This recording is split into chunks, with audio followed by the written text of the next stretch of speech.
तो hey guys, आज मैं एक्सप्लेन करने जा रहा हूँ उसुगोई मांगा के वॉल्यूम नंबर 4 को। और इस मांगा के ऑथर हैं साको तोशियो। और इस वीडियो पे मैं मांगा का चैप्टर नंबर 35 से 38 तक कवर करने जा रहा हूँ। सो प्लीज़ अगर आपको वीडियो अच्छी लगती है तो प्लीज़ चैनल को सब्सक्राइब कर वीडियो को लाइक और हाइप कर दीजिए, जिससे मुझे वीडियो बनाने में मोटिवेशन मिले और आपको वीडियोस की नोटिफिकेशन। तो चलिए अब चैप्टर शुरू करते हैं। तो चैप्टर की शुरुआत में बाकू तोशी से कहता है अभी आपके लिए यही अच्छा होगा कि आप यहाँ से चले जाएं। और तभी काजी भी बाकू को देख हैरान हो जाता है। तोशी आगे कहता है उसुगोई, मुझे पता है कि यहाँ पर आखिर क्या चल रहा है, पर यह भी कि तुम यह सब पहले से ही जानते थे। तो यह सुन बाकू कहता है हाँ और क्या, ये भी कि काजी रेफरी को बुलाएगा यहाँ पर, और ये सब मेरे ही प्लान का हिस्सा था। और तभी बाकू मन में कहता है अच्छा है कि काजी के फ़ोन में जीपीएस था, जिससे मैं यहाँ पर आ पाया और ये जगह ढूंढ पाया। तो तोशी आगे कहता है हाँ बाकू, आखिर तुमने मुझे यहाँ पर आने पर मजबूर क्यों करा था। तो बाकू स्माइल कर कहता है ताकि तोशी तुम मेरी और काकेरो के बीच एक गैम्बल को अरेंज कर सको, और यहाँ मैं तुमसे यही सब चाहता हूँ। और तभी यह सुन तोशी को पुराने फ्लैशबैक आते हैं, जहाँ किरोमा सियोची कहता है तोशी, हमारे कंट्री में एक खतरनाक आदमी आ चुका है और वो पर्सन रेवोल्यूशनरी का मेंबर है जो 2 साल पहले बना था, और उसका नाम है सादाकुनी इकी। और ये पर्सन टेररिस्ट ग्रुप का भी हिस्सा है, और इसका गोल बस पैसा कमाना है, ढेर सारे पैसे। और उसने कम समय में हमारे 5 मेंबर को हरा दिया है, और उससे अब कोई भी सादाकुनी से नहीं लड़ रहा है, उससे सभी डर रहे हैं। तो इसलिए अब उससे कोई भी गैम्बल नहीं करना चाहता। पर मैं चाहता हूँ कि नोवा तुम कोई ऐसा रास्ता देखो और इसे डिफेट करो किसी से भी, ताकि ये मेंशन में इंटर ना कर सके। और फिर यह सब याद कर तोशी प्रेजेंट में उसुगोई से कहता है ठीक है, मैं तुम्हारी रिक्वेस्ट मानूंगा और अब मैं तुम्हारे ही ऑर्डर फॉलो करूंगा। तो यह सुन बाकू खुश हो जाता है और फिर आगे इस रूम से चले जाते हैं सभी। और तभी रूम में सामे मारू भी होश में आ जाता है, जो बच चुका होता है। और अगले सीन में हम सादाकुनी इकी को देखते हैं, जो एक क्लब में बैठा होता है और ढेर सारे मनी चिप्स जीत रहा होता है। फिर नेक्स्ट चैप्टर में हम इस क्लब के ओनर को देखते हैं, जो कुरुमा रांको होती है और पूछती है आखिर हमारे क्लब में कौन आया है। तो यह सुन डीलर बताता है मैम, यह आदमी हमारे क्लब में पहली बार आया है, पर इसने क्लब में सभी को हरा दिया है। तो यह सुन रांको हैरान हो जाती है सादाकुनी को टीवी में देखकर। तभी आगे कहती है लगता है जो मैंने सुना है रूमर कि इसने एक साथ काकेरो के 5 मेंबर को हराया है, वो बात सच है, पर मैं इससे ऐसे ही यहाँ से जाने नहीं दूंगी इतने सारे पैसे ले जाने पे। और रांको अपने बॉडीगार्ड लियो से कहती है क्या लगता है कि तुम उसके बॉडीगार्ड को संभाल लोगे। तो लियो हाँ करता है।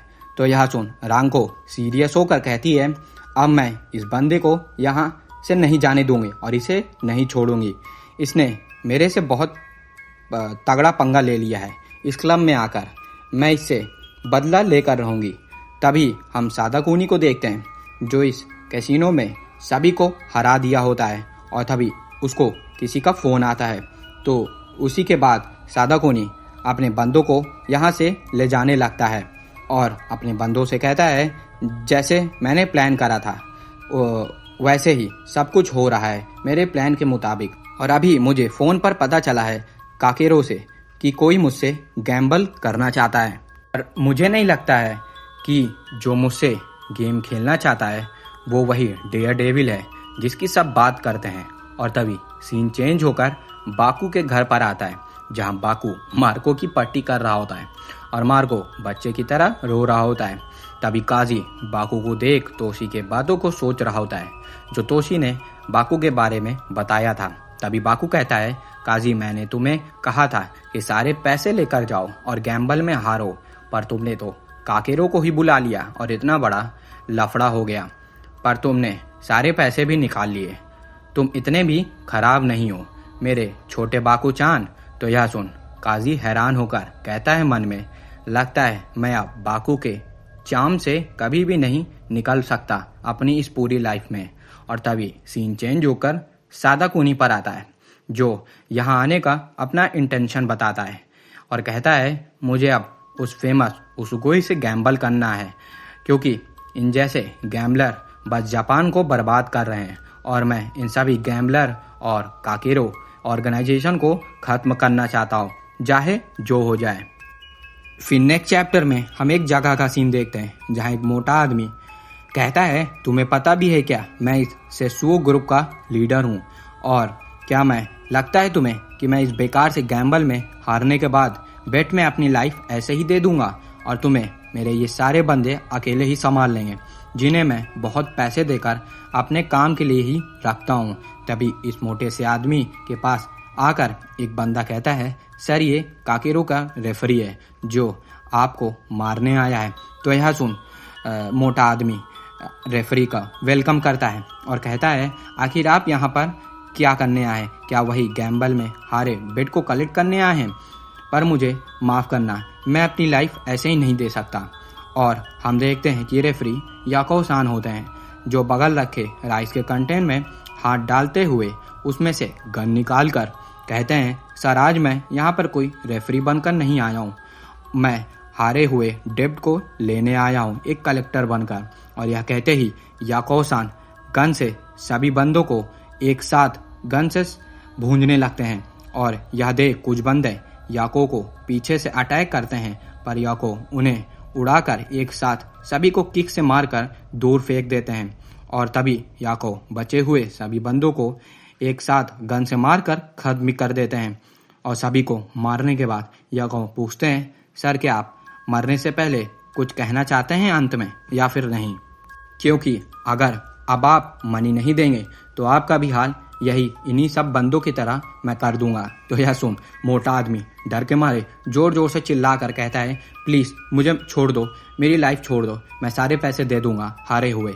पर आगे याको जाते हुए इस मोटे से आदमी का भी गेम बजा कर जाते हैं और कार में जा रहे होते हैं और कहते हैं, सच में इस पिक को अपनी लाइफ के ऊपर बेट नहीं लगाना था, जो अंत में कुछ नहीं हासिल कर पाया और ना ही अपने गैम्बल में अपने डिसीजन और लाइफ को भी बचा पाया। पर तभी बाको चान को याद कर याको मन में कहते हैं, सिर्फ वही एक वर्थी और ब्रिलियंट बंदा है जो इस गैम्बल में भी अपनी लाइफ को बेटिंग कर सकता है। फिर नेक्स्ट चैप्टर में हम देखते हैं कि फाइनली याको सान बाको चान को सादाकुनी से मिलने के लिए उसे यहाँ उस मेन लोकेशन टनल के पास लाए होते हैं। तो यह टनल को देख काजी पूछता है, क्या वो आदमी यहाँ पर रहता है? तो याको सान हाँ करते हैं और मार्को को देख अपने मन में कहते हैं, लगता है आज मार्को को इस जगह पर अब हमारे यूज़ में नहीं आएगा जैसे वो पहले नहीं आता था। और तभी अंदर जाते हुए याको सान कहते हैं, सभी प्लीज़ जान जाइए कि आज इस गैम्बल गेम में आमने सामने भी हमारे काकेरो के ही रेफरी होंगे, तो हमें ये गैम्बल अच्छे से खेलना होगा। और आज मैं इस गैम्बल में बाकू सामा का रेफरी हूँ। और तभी आगे सभी अंदर एक साथ टनल के मेन एंट्रेंस गेट पर आ चुके होते हैं। तो फ़ोन से बात कर याको सान कहते हैं, काजी सामा ओपोनेंट चाहते हैं कि अंदर बस 2 बंदे सिर्फ जा सकते हैं। तो यह सुन काजी कहते हैं, पर रेफरी हमारे टीम में तो 3 बंदे हैं। तो यह सुन बाकू पीछे से कहता है, ठीक है फिर इस ऐसी बात है तो मैं और काजी चान अंदर जाएंगे। तो यह सुन मार्को परेशान हो जाता है। तो यह देख बाको मार्को को कुछ कहकर उसे समझाने लगता है और इससे मार्को न जाने से मान जाता है। तो यह सुन याको सान कहते हैं, ठीक है फिर अब हम रूम में इंटर करते हैं। तो यह सुन काजी बाकू और याको सान तीनों रूम में इंटर करते हैं और सामने ठीक उनके सादाकुनी अपने बॉडीगार्ड और रेफरी के साथ आ चुका होता है। और फाइनली अब उसुगोई और सादाकुनी इकी के बीच गैम्बल स्टार्ट होने वाला है। तो गाइज यहीं पर उसुगोई मांगा का चैप्टर नंबर 38 खत्म होता है और आगे के चैप्टर मैं जल्दी लाऊंगा। और हाँ गाइज, इस वीडियो पर मैं 100 लाइक्स और 50 कमेंट का टारगेट रखता हूँ। और अगर आप लोगों को वीडियो अच्छी लगती हो तो प्लीज़ चैनल को सब्सक्राइब कर वीडियो को लाइक और शेयर कर दीजिए। तो मिलते हैं नेक्स्ट वीडियो में, तब तक के लिए सायोनारा।